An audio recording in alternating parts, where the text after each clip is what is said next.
Quand un pape meurt, tous les regards se tournent vers Rome.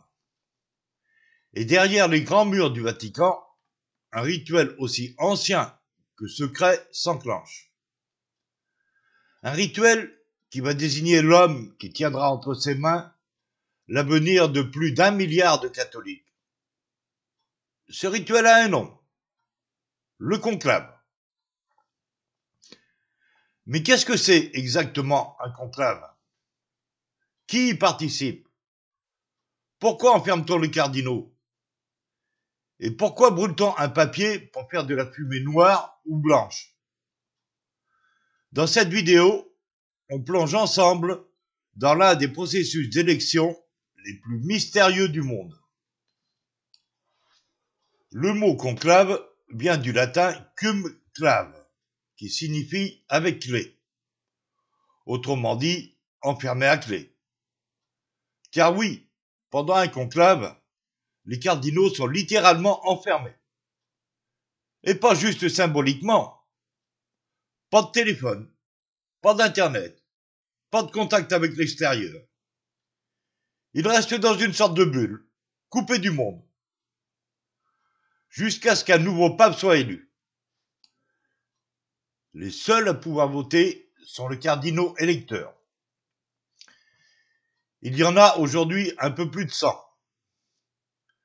Mais seuls ceux qui ont moins de 80 ans le jour du décès du pape peuvent participer.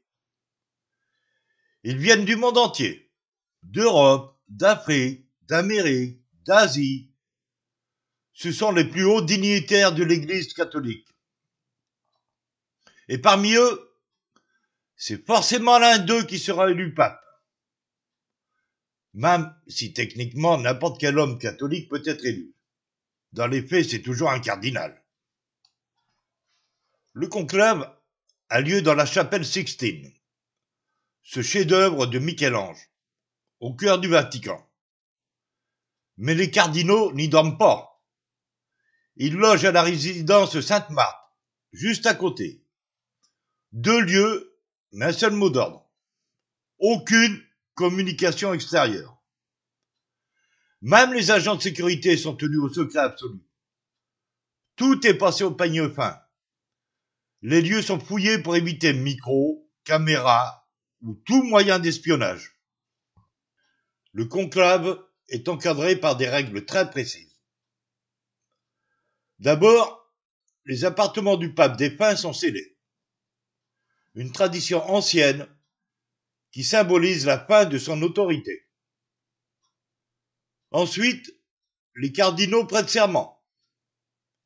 Ils jurent de garder le secret absolu sur tout ce qui se dira et se fera pendant le conclave. Celui qui brise ce secret peut être excommunié. C'est du sérieux. Chaque jour, il y a 4 scrutins. 2 le matin, 2 l'après-midi. Les cardinaux écrivent à la main le nom de leur candidat sur un petit bulletin qu'ils plient et déposent dans une urne spéciale, en disant « Je donne ma voix à celui que, selon Dieu, je pense devoir élire ». Pour être élu pape, il faut obtenir les 2 tiers des voix. Si personne n'atteint ce seuil, on recommence. Encore et encore. Parfois ça prend 2 jours, mais parfois beaucoup plus. Après chaque vote, les bulletins sont brûlés. C'est là que la tradition entre en scène. On ajoute un produit pour faire de la fumée noire si l'élection a échoué, ou de la fumée blanche si un pape est élu. Quand les fidèles voient la fumée blanche s'élever depuis la cheminée de la chapelle Sixtine, c'est l'explosion de joie sur la place Saint-Pierre.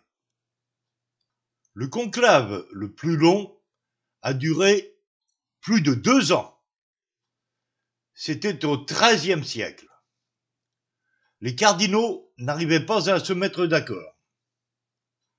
Alors les habitants de la ville ont enlevé le toit du bâtiment pour les exposer aux intempéries et ont rationné leur nourriture.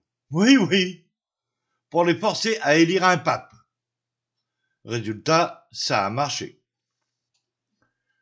Depuis, les règles ont été durcies pour éviter que ça traîne.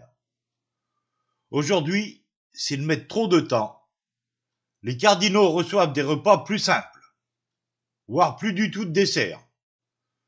De quoi les encourager à aller plus vite.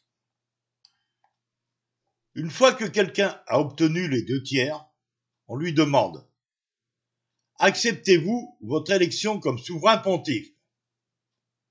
S'il accepte, il choisit alors son nom de pape. C'est à ce moment-là qu'on entend le célèbre Habeus Papam. Nous avons un pape. Puis, le nouveau pape apparaît au balcon de la basilique Saint-Pierre et bénit la foule pour la première fois. Le conclave, c'est bien plus qu'un vote, c'est un rituel à la fois ancien, mystérieux et profondément symbolique. À une époque où tout va vite, ce moment suspendu attire encore l'attention du monde entier.